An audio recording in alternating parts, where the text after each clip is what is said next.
The media's favorite way to report a story is from their prison of two ideas, where they are lifers. In that two-idea cell, you're either pro-immigration or a xenophobic bigot. You either love this planet or embrace evil big oil. You're either for peace or you want war. Their latest, you either shut down the economy indefinitely or you want people to die. That preposterous filter makes it easier for them to slam the other side. It absolves them of nuance, intelligence, and thoughtfulness, which are completely missing here. He's a fan of money first, mortality second. It's the greatest generation. They're going to be sacrificed. For what? Fear that Trump's efforts to be president will be hurt?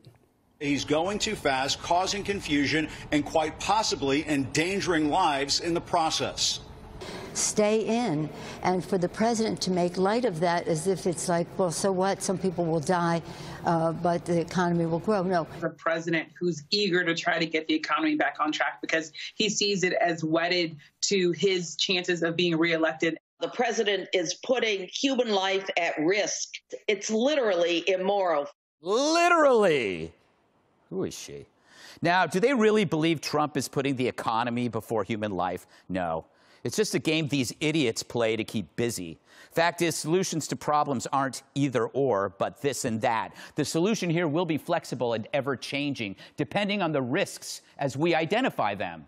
So it may be that we return to work in phases, young and healthy first, perhaps depending on region and type of business. There are lots of factors and also reasons for guarded optimism. It's why Fauci and Trump work well together. Fauci's the cautious voice. Trump is the generator of hope, understanding that people crave deadlines, even if those deadlines change. Suddenly, every politician in America is claiming a monopoly on the best course forward. We must do this. When they say that, it ought to make you nervous. They can't all be right. Most of them can be self-righteous, though, and they are. Here's New York Governor Andrew Cuomo, who most of the time has been credible on this subject, but today explaining that if you don't support precisely the kind of quarantine he supports, you're trying to kill his mother.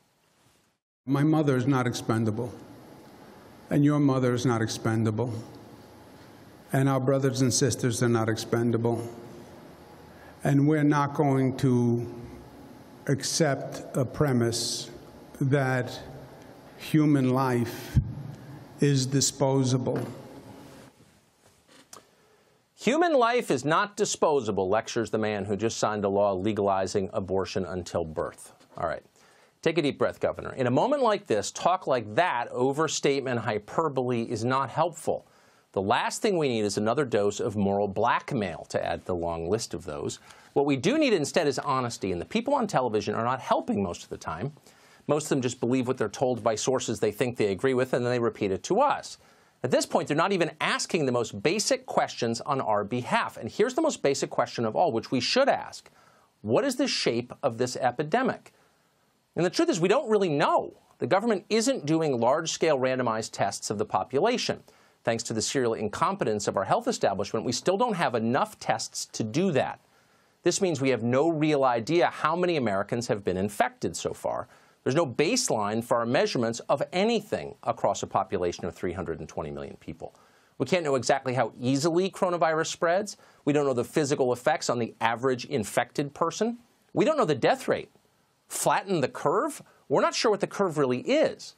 And that's not our opinion, by the way. It's elementary science. At this point, it would be very helpful if the people trying to influence policy admitted all of this straightforwardly, instead of pretending at high volume they've got some cure that will absolutely, positively work.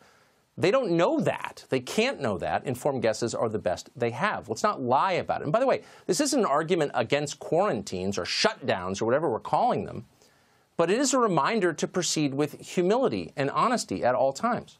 Because a lot of Americans outside of New York feel like they'll take my chance with coronavirus, but I'm not going to take my chance with a Great Depression. Yeah. You know? And a lot of people that get coronavirus don't die. That's not saying it's not a threat. That's not saying it's not a risk. But people see risks in other measures, and that's what you're trying to balance.